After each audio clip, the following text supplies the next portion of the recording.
Batata, Bamama, Bandeko, mesdames, mesdemoiselles, messieurs, bonjour à vous. Merci de nous recevoir une fois de plus dans vos maisons. Nous sommes le samedi 22 octobre 2022. Nous avons toujours les yeux rivés sur l'horizon 2023 pour les élections au mois de décembre en République démocratique du Congo.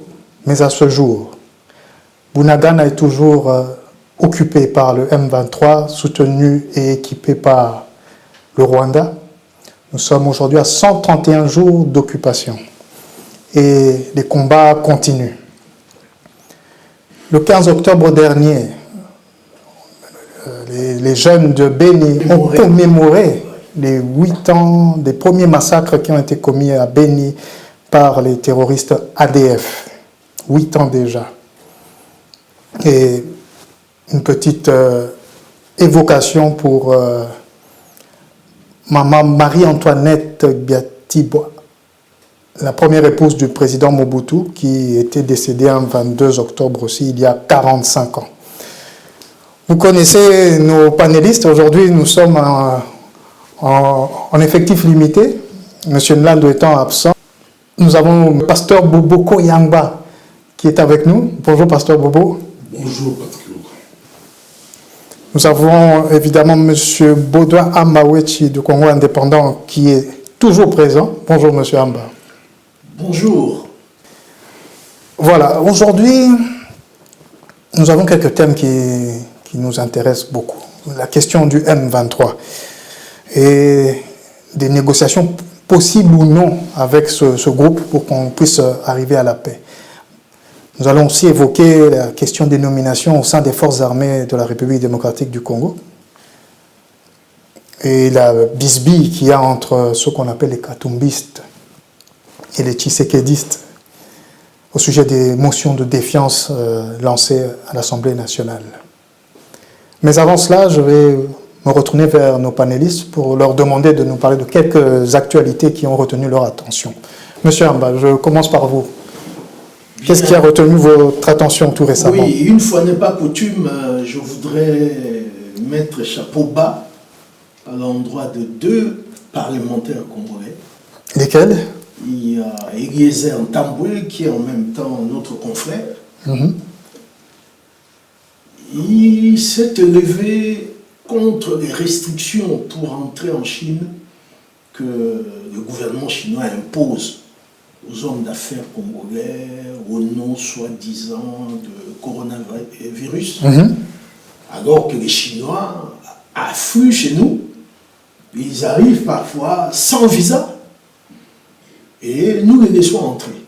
Et pour une fois, j'ai entendu un parlementaire invoquer la réciprocité qui est la règle d'or en matière diplomatique. Même en crise sanitaire, puisque si eux ils ont un objectif objectif zéro Covid et que nous n'en avons pas. Oui, mais le drame, c'est que les hommes d'affaires congolais qui vont en Chine sont immédiatement confinés. Et ils doivent consommer ce que les Chinois leur vendent. Et on vous confine dans un hôtel qui n'est peut-être pas, comment dire, qui ne convient pas à votre budget, mais vous devez être dans cet hôtel. Donc, le député s'est insurgé. Eliezer s'est élevé contre cela. Il dit qu'il faut qu'on interpelle le ministre des Affaires étrangères pour savoir pourquoi nous n'appliquons pas la réciprocité. Et en tant qu'ancien diplomate, j'ai dit chapeau bas. Le deuxième député, qui est un peu populiste, mais il dit des choses qui sont très pertinentes, c'est Nsingi Pululu. Oui. Ici, je ne fais pas allusion au projet de loi initié par Noël Tchani, que je connais personnellement. Il ne s'agit pas de ça. Nsingi Pululu a parlé de sortie de fonds 2 fois constatées dans un rapport de la Cour des comptes.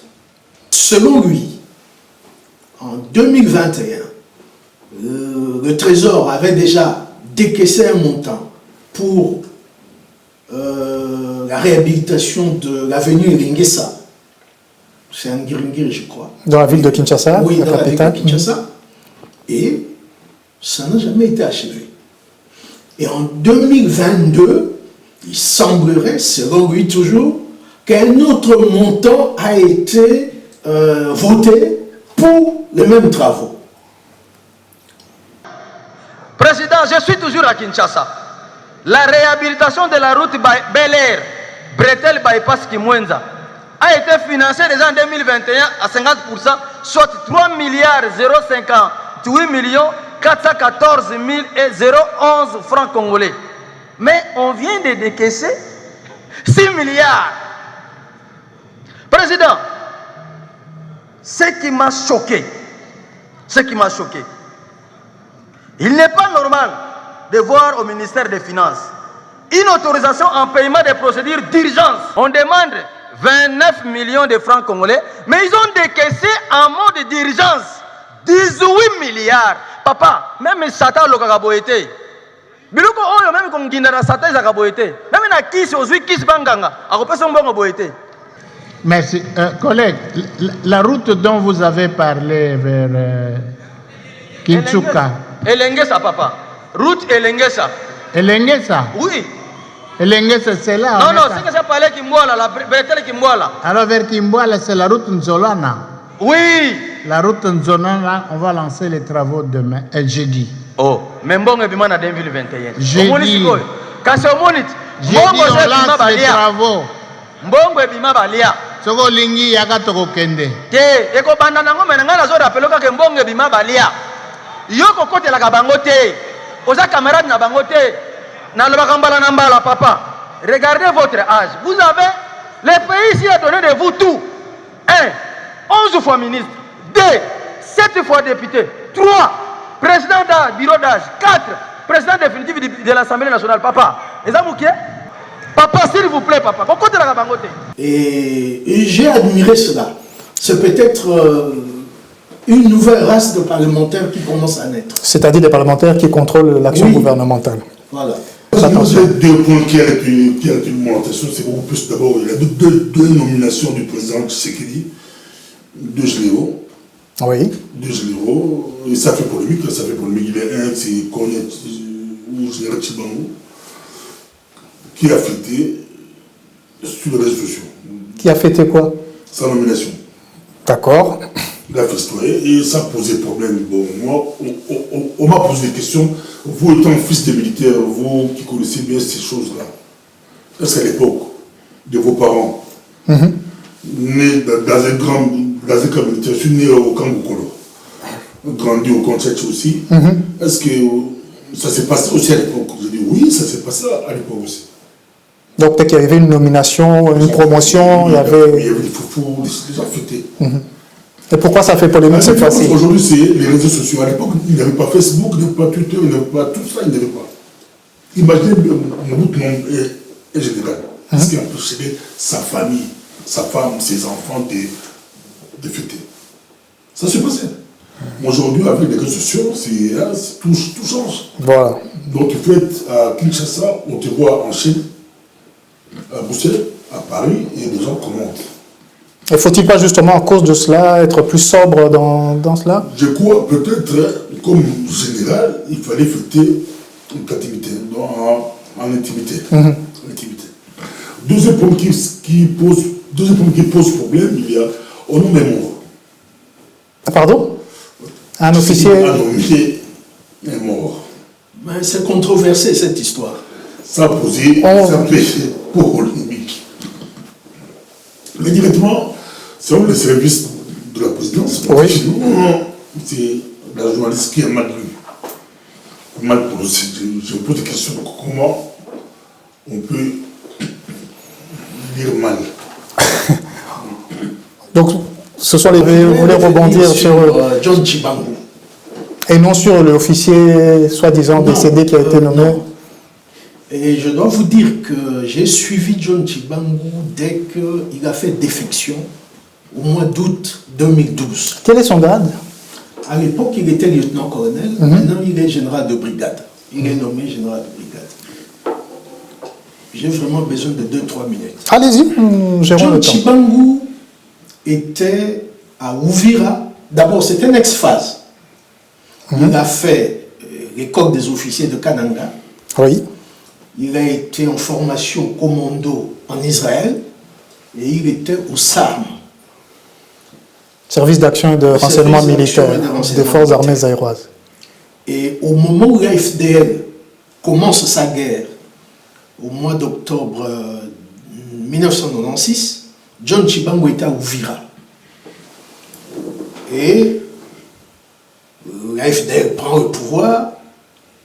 Le RCD naît après la rupture entre Laurent-Désiré Kabila et ses ex-parrains. On lui demande de rejoindre le RCD. Il refuse. Il est arrêté, coffré dans la prison de Munzenze, j'espère que je prononce bien, à Goma, et puis il s'évade. Il rejoint Un vrai commando. Oui, il rejoint le RCD KML de Mboussanemoussi. Et après le dialogue intercongolais, il est affecté comme second commandant de région en second à Mbujimaï. Il était lieutenant-colonel. Eh bien, au mois d'avril, sauf erreur, avril 2012, le phénomène M23 apparaît. John Chibangu est Comment ça vaut M23? Pardon? En 2012. Comment ça vaut M23? M23, ouais. En avril 2012. Oui. Mars-avril 2012. John Chibangu, comme tous les officiers supérieurs, est convoqué à Kinshasa pour un séminaire présidé par Kabila. Et après le séminaire, un haut gradé, dont il n'a jamais cité le nom, lui propose de convoyer des armes pour le M23 au Kivu.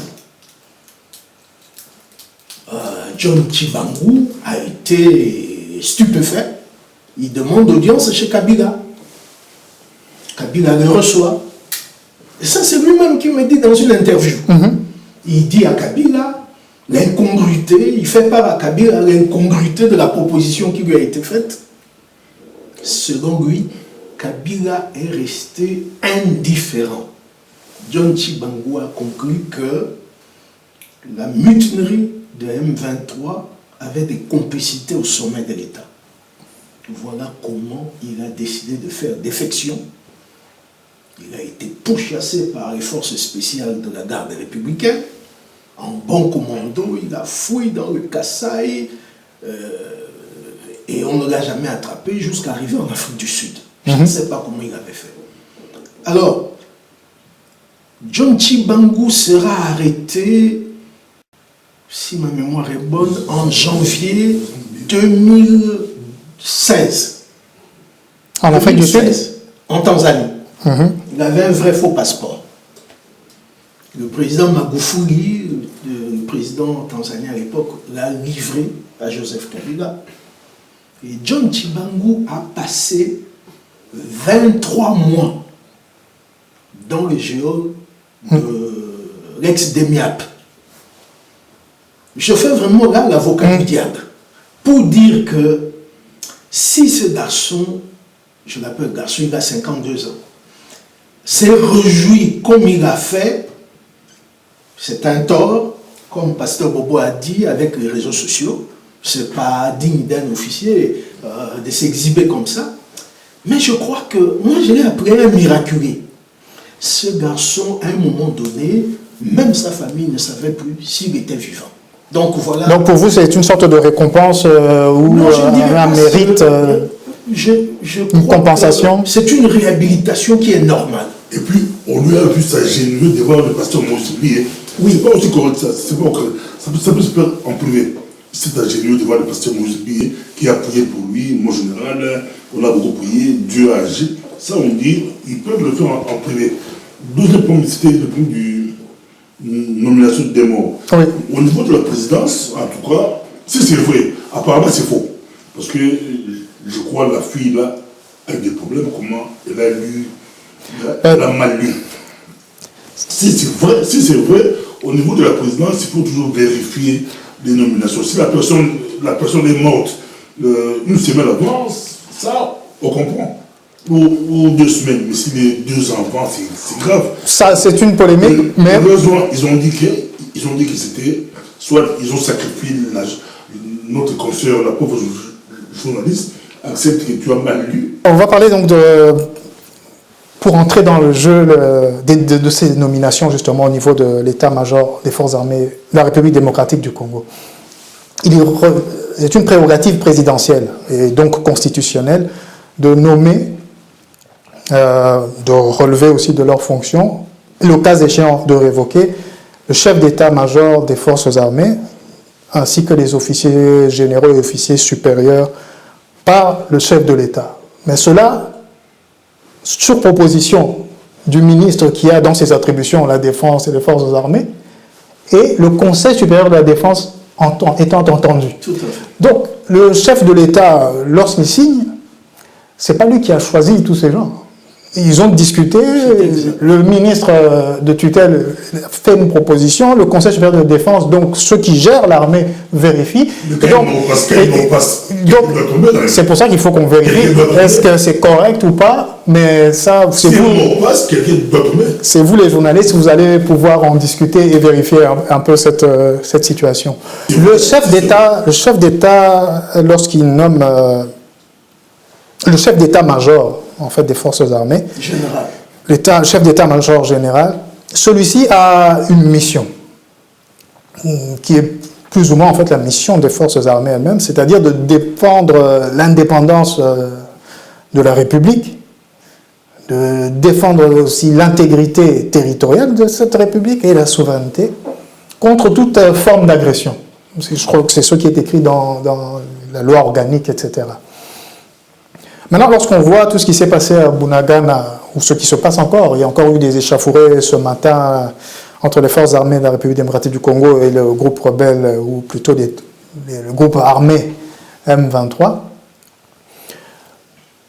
On se demande, est-ce que le président de la République, lorsqu'il nomme à de telles fonctions, a-t-il une idée quelque part derrière la tête ? Je vous laisse entrer dans cette brèche et on va, de fil en aiguille, vous faire peut-être une petite rétrospective de voir les dernières déclarations du chef de l'État de la République démocratique du Congo à l'étranger concernant ce qui se passe au niveau sécuritaire sur le territoire congolais, particulièrement à l'Est. Est-ce que le chef de l'État a une stratégie militaire qu'il est en train de mettre en place par le biais de ses nominations au plus haut sommet du commandement militaire de la République? Celui qui veut. Moi, je dirais qu'on voit les choses commencer à bouger. Il y a une idée derrière la tête? Oui. Est-ce qu'on doit s'attendre à quelque chose de musclé qui va arriver? Ça a bougé un peu. J'ai suivi Tshisekedi des choix à Londres ou à Londres. Devant la communauté congolaise. Je crois que c'est la presse présidentielle qui a fait écho de... Déjà, on les félicite. Ils commencent à gérer la communication du président. Avant, c'était du brut. Et quand le président parlait, ça faisait dégâts. C'était des dégâts énormes. Donc vos avis et conseils ont été entendus, semble-t-il. Ils ont entendu quand même, entre autres, Horizon 2023, mais pas seulement non. Beaucoup de personnes en parlaient, c'était trop. Les pots, les anti-Tshisekedi, tout le monde en parlait. C'était un peu trop. Mais maintenant, on voit la communication est bien gérée. Satisfait, donc... bon point. Le président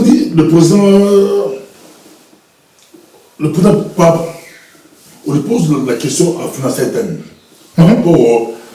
par rapport à la présidente du Kabanda, qui est ministre de la Défense en Russie. Il dit non. On n'a pas besoin des Russes. Nous allons faire la guerre nous-mêmes. Là, je vois qu'il parle de son armée. Je comprends que oui, les choses commencent à évoluer et qu'il comprend que seule l'armée congolaise peut faire la chose, stopper Boulanga. Là, on dit 4 mois, une semaine, et puis je vois comment... On est à 2 jours, 4 mois, une semaine et 2 jours. 2 jours, de 51 jours, c'est beaucoup. C'est beaucoup. Donc aujourd'hui, c'est notre armée qui peut faire la chose, mais il doit encore faire plus les nominations. Il a nommé un général, ça pose encore des problèmes, un adjoint qui est dans les groupes armés là, ça pose problème. Déjà, on est d'accord avec des nominations de généraux congolais, de père et de mère, des vrais congolais. Eux, ils pourront faire la chose, c'est des militaires, des officiers, ils pourront facilement aider le pays à nettoyer des infiltrés. Donc on peut espérer que le chef de l'État, en ayant ce nouveau chef d'état-major général à ses côtés, pourra avoir les conseils, puisque dans ses fonctions, effectivement, le chef d'état-major général conseille le chef de l'État pour ce qu'on appelle dans leur jargon la mise en œuvre des forces armées, c'est-à-dire le déploiement des forces sur le territoire pour lutter justement contre toute forme d'agression. Monsieur Amba, que pensez-vous de tout ça? Est-ce qu'il y a une stratégie militaire, une politique de défense? Au moins 4 minutes. Il n'y a pas de problème, le chrono commence maintenant. Je vais essayer de parler vite. L'AFDL prend le pouvoir le 17 mai 1997. 42 000 militaires de forces armées zaïroises sont envoyés dans un camp de concentration à Kitona. Oui. Donc, la République démocratique du Congo en tant qu'État n'avait plus de force autonome. C'est un fait établi. Oui. Alors, qu'est-ce qui se passe? Nous allons... Je vais sauter... 99, il y a signature de l'accord de paix entre Laurent Désiré et les mouvements rebelles. Et puis le 16 janvier 2001, Laurent Désiré Kabila est mort. Et voilà, l'idée d'un dialogue intercongolais voit le jour. On va en Afrique du Sud. Qu'est-ce qui sort de là? Ah, il faut mixer les forces. Un certain Laurent Kunda apparaît à la tête du CNDP. Lui dit, moi je suis au Kivu, sud, nord, un peu en Ituri, je ne bouge pas d'ici. Que les autres viennent. Et puis je ne dois pas perdre le contrôle de mes hommes. Donc Laurent Kunda, qui était, je dirais, une marionnette de Kigali, parce que feu le général... non, il était colonel Patrick Karegeya, qui était le patron de renseignement rwandais, qui a été assassiné en janvier 2014 en Afrique du Sud, avait dit le CNDP et le M23 sont des créations de Kagame. Donc, en résumé, l'armée était infiltrée de troupes rwandaises. C'est-à-dire on a désossé notre armée, on a massacré ou sacrifié parce que les effectifs et on les a remplacés par des troupes d'obédience. Des mobilisés rwandais. Voilà. Parce qu'à un moment donné, Paul Kagame avait plus ou moins 50 000 hommes dans l'armée rwandaise. Donc on a démobilisé des hommes. Le fameux que Laurent Kunda avait 7 000 hommes avec lui. C'est comme ça que nous avons beaucoup de généraux. Et donc, selon vous, il fallait aujourd'hui, avec ces nominations, nettoyer la tête? Je crois que le chef de l'État commence petit à petit à nationaliser l'armée nationale. Parce que c'est une tautologie. Mais la figure de style est importante, puisque c'est pour faire une emphase. Un homme comme Chiwewe, qui est donc de père et de mère, qui est donc le nouveau chef d'état-major général. Le seul problème, c'est que beaucoup d'analystes ont remarqué, c'est que c'est la première fois qu'un chef d'état-major général de notre armée ne soit pas issu des ex-phases. Parce que ex-phase, c'est l'ancêtre.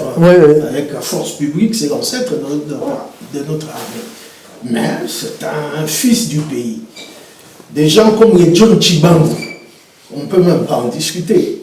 Mais Pasteur Bobo a fait allusion à une nomination qui pose problème. Je crois que c'est la nomination du général Jacques Ndourou. Jacques Ndourou, effectivement, ce n'est pas un Congolais de souche. C'est quelqu'un qui est issu des mixages. Et il est chargé de renseignement, je crois, et des opérations. Et au niveau de l'état-major général, ça provoque l'urticaire à un certain niveau. Est-ce que vous pensez que ces changements à la tête ces changements vont permettre de faire une sorte de ruissellement pour assainir les officiers supérieurs, les officiers subalternes, les hommes de troupes et tout ça, expurger tout ça? Vous pensez que ça peut jouer à moyen terme? Oui, votre question, Patrick, est très bonne. Parce que on a tendance à opérer des changements au niveau du sommet. Alors que les changements devaient être de manière pyramidale. C'est-à-dire sous-lieutenant, capitaine, major, lieutenant-colonel, etc. Mais jusqu'ici, l'impression générale, c'est que on coupe les têtes. Peut-être que j'ai tort. Bon, il faut voir aussi la structure ou l'ordonnancement constitutionnel et légal de la République démocratique du Congo. Le chef de l'État n'a pas, lui, à nommer les sous-officiers, les autres. Oui. C'est peut-être à ces nouveaux officiers généraux supérieurs et au chef d'État-major général, avec le Conseil supérieur de la défense, de voir ce qui peut en sortir. On va voir si ça va aller dans ce sens-là. Et on jugera sur les résultats. Exactement. Il y a quand même un point que je voulais voir aussi avec vous. Vous avez bien fait de rappeler que l'armée nationale, c'est-à-dire en parlant de la continuité de l'État, les forces armées zaïroises avaient été complètement désossées et vidées de sa substance. Pour refonder une armée, il faut les former. Ce qu'on appelle dans le jargon, évidemment, c'est la mise en condition, c'est-à-dire formation, équipement, entraînement et tout ça. Il y a, dans les organes de la défense des armées, il y a un commandant général qui s'occupe des écoles militaires. Oui. Je ne sais pas si vous avez entendu parler de qui a été nommé à cette fonction. Parce que Lumba, je crois. Parce que c'est lui qui est en charge de cette formation qui va permettre de renouveler les forces autant aériennes, terrestres que navales pour que nous puissions de nouveau avoir une armée. Guilain Elumba. Il est général de brigade, donc il est le nouveau directeur de l'école supérieure de l'administration militaire. Je crois que c'est un homme clé qu'il faudrait... on va essayer de suivre comment ça se passe, puisque si on veut à long terme avoir une nouvelle armée ou une armée régénérée, il faudra qu'on voit. Le mal a été sanctionné, c'est aussi bon. Sanctionné indirectement, quoi. Qui est Mbala? C'est le major. Pourquoi vous parlez de sanctions? Des informations et puis directement renvoi à retraite anticipée ou quoi, je ne sais pas, mais c'est jamais. Parce que quelqu'un qui perd la guerre, on nous prend Boulanga pendant 4 mois, lui il est toujours chef d'état-major. Parce que c'est vrai que le chef d'état-major doit avoir à tout moment le contrôle des unités, de toutes les opérations, en tout cas des moyens, de toutes les opérations militaires où elles se passent. Ne vient tout de suite alors à l'esprit la question, faut-il à ce jour négocier avec le groupe armé M23? Puisque sur le terrain, qu'est-ce que nous voyons?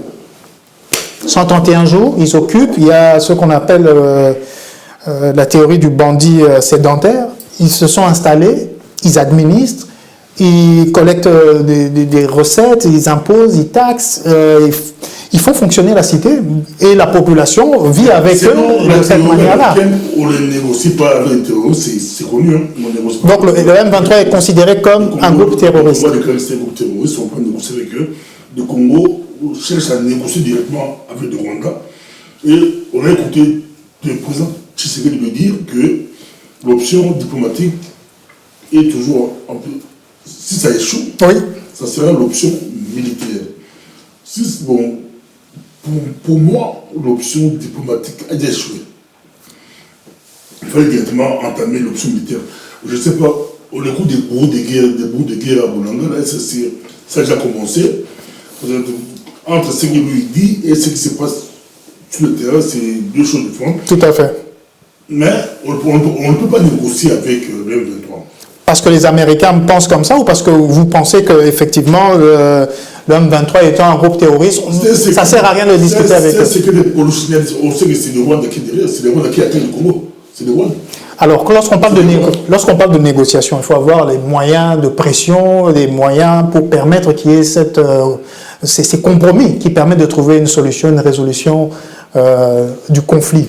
Quels sont les moyens, selon vous, et là je m'adresse à M. Ham avant de vous redonner la parole, le pasteur Bobo, quels sont les moyens qu'aurait la défense militaire congolaise et la diplomatie congolaise, la présidence congolaise, pour négocier avec le Rwanda? Si vous partez avec l'hypothèse du pasteur Bobo qu'il faut négocier directement avec le Rwanda, ou avec le M23?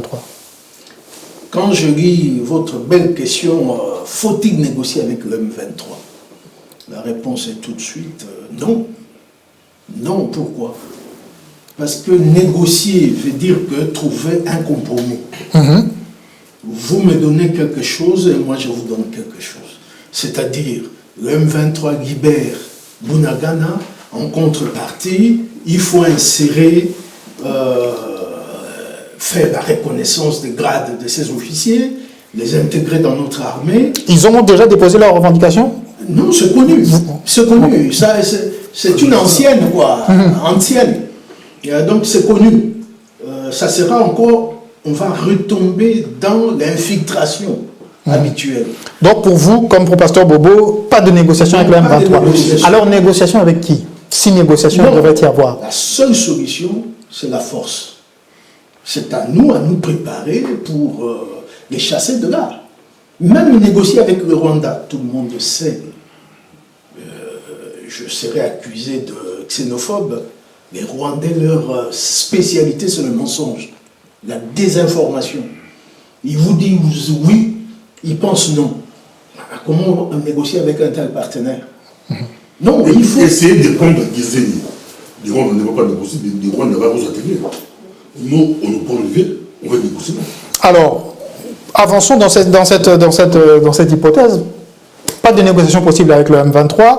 On veut soit négocier directement avec le Rwanda, mais M. Hamba dit que ça n'est pas possible. Le Rwanda et le M23, c'est l'identité parfaite. Donc, on passe à l'étape supérieure. De nouveaux chefs d'état-major général est là. Les nouveaux généraux et officiers supérieurs ont été nommés. On suppose qu'ils vont faire de même pour leurs subalternes. La politique de défense ou la stratégie du pays, quelle sera-t-elle alors? Puisque vous avez rappelé que nous n'avons pas encore les forces, l'effectif et probablement les équipements nécessaires pour faire face à l'agression. Je suis pas dans le secret de Dieu. Mais vous savez... Un petit détail, depuis jeudi, les combats ont repris au niveau de certaines localités à 7 km de Rutshuru. Et ce qui est regrettable, c'est que les agences de presse disent nos forces résistent, alors qu'ils devaient plutôt repousser. Mais ou attaquer. Oui. C'est eux qui nous attaquent. À Rangira et Mouimbira, donc à 7 km de Rutshuru centre. Je déteste entendre que nos forces résistent. Donc voilà un peu... Alors, je vois que nous sommes à la limite de notre temps imparti pour aujourd'hui. En 5 minutes, 2 minutes chacun peut-être. À l'Assemblée nationale, on a entendu il n'y a pas longtemps qu'il y avait eu une motion de défiance qui avait été portée au bureau contre plutôt le ministre des Transports. Finalement, ça a été rejeté par les parlementaires. Donc, pour ce genre de motion, comme chacun le sait, il faut avoir au moins 1/10 des parlementaires qui signent cette motion. Donc, il y a eu probablement 50 députés au moins qui avaient signé cette motion. Et on voit qu'elle a été rejetée. Qu'est-ce qu'il y avait là-dessous, Pasteur Bobo? Vous en avez entendu parler, bien sûr. Le ministre des Transports qui avait été mis sous la sellette et qui finalement n'a pas été débouté du gouvernement. Ou M. Hamba peut-être. En fait, ce qui est de bizarre dans cette motion, c'est que ça a été initié par quelqu'un de l'Union sacrée. Donc quelqu'un de la majorité. De la majorité, alors que Chérubé Okende, c'est de lui qu'il s'agit, est réputé être ministre de l'Union sacrée. C'est un membre d'Ensemble pour la République Moïse Katumbi, parce que Moïse Katumbi a, je crois, 4 ministères, son parti, je veux dire, a 4 ministères et 2 vice-ministères. Alors, Monsieur Kende, on lui reproche apparemment 2 choses majeures. 1, il n'y a plus de permis de conduire au pays. 2, la faillite de Congo Airways. Mais là, malheureusement, on risque de tomber dans la supputation. Comme je viens de lire là cette histoire de Safou. Un autre député qui... Il y a des députés qui font le commerce d'émotions. Ça se voit au niveau provincial, les députés provinciaux le font régulièrement. À l'Assemblée nationale, ça ne m'étonne pas si... Beaucoup d'observateurs ont été surpris que la motion contre Chérubé Okende ait été rejetée. C'est rare. Normalement, il devait tomber, mais il n'est pas tombé. Est-ce que l'argent a circulé? On n'en sait rien. D'autres disent que c'est la force de Katumbi qui a été démontrée. Je n'en sais rien. Donc, voilà un peu. Mais ce qu'il faut dire, c'est que l'union sacrée ne fonctionne pas bien. Vous savez, sans être juriste, là où il y a 2 individus qui vivent, il faut quelques règles de conduite. Cela va de soi. Oui. Or, l'union sacrée n'a même pas un règlement d'ordre intérieur. Jusqu'à ce jour. Jusqu'à ce jour. Il n'y a même pas un statut. Ce qui fait que beaucoup de gens, notamment les gens de Katumbi, reprochent à l'UDPS l'absence de concertation. Que beaucoup de décisions sont prises sans que les autres soient informés. Comme vous le dites, comme il n'y a pas d'organisation, pas de règlement d'ordre intérieur, ni des statuts qui réglementent ou qui gèrent cette coalition, voilà où nous en sommes. Pasteur Bobo. C'est pas ça, ça c'est des guerres, Katumbi, Tshisekedi, j'ai vu même les responsables de l'UDPS à Kisangani qui ont fustigé, qui demandent même qu'il y ait divorce, séparation entre Katumbi et Tshisekedi. On se protège, ils sont là-bas, on se protège, ils ont peur d'attaquer. Normalement, le ministre devait tomber. Normalement. Si c'est vrai qu'ils sont donc contre Katumbi, c'est l'occasion. Voilà, nous allons... Alors l'argent a circulé. Non, c'est une hypothèse. 20 secondes. Je voulais compléter, Pasteur Bobo, et là où il y a l'ambiguïté, c'est que Moïse Katumbi dit le bilan de Félix Tshisekedi ne les concerne pas. Mais ils sont au gouvernement. Ils sont au gouvernement. C'est ça l'ambiguïté. Voilà. Et n'oublions pas que c'est à une année des élections présidentielles. Et ça chauffe, on voit Fayou qui est à Bruxelles. Il est à Liège aujourd'hui, mais il est en Belgique pour le moment, pour un certain temps. À Liège, Moukou qui circule aussi. Bon, on ne sait pas comment ça va se passer. Des alliances, on dit qu'en politique, des alliances se font et se défendent. Eh bien, nous allons voir ce qui va en sortir. Est-ce que nous allons avoir toujours ce gouvernement qui va rester avec nous jusqu'aux élections? Nous en saurons plus très bientôt. Je rappelle juste que nous sommes à la 34e prorogation des états de siège au sud Kivu et à l'Ituri, et que Bunagana est à son 131e jour d'occupation. Voilà, mesdames, mesdemoiselles, messieurs, Batata Ndeko, Botondi, merci de nous avoir suivis. Nous sommes avec vous jusqu'à l'horizon 2023, décembre. Nous espérons que nous allons avoir des élections qui nous permettront d'avoir des représentants du peuple et des dirigeants qui vont avoir des objectifs clairs et précis pour répondre aux besoins de la population et non à leurs propres intérêts. Merci et à bientôt.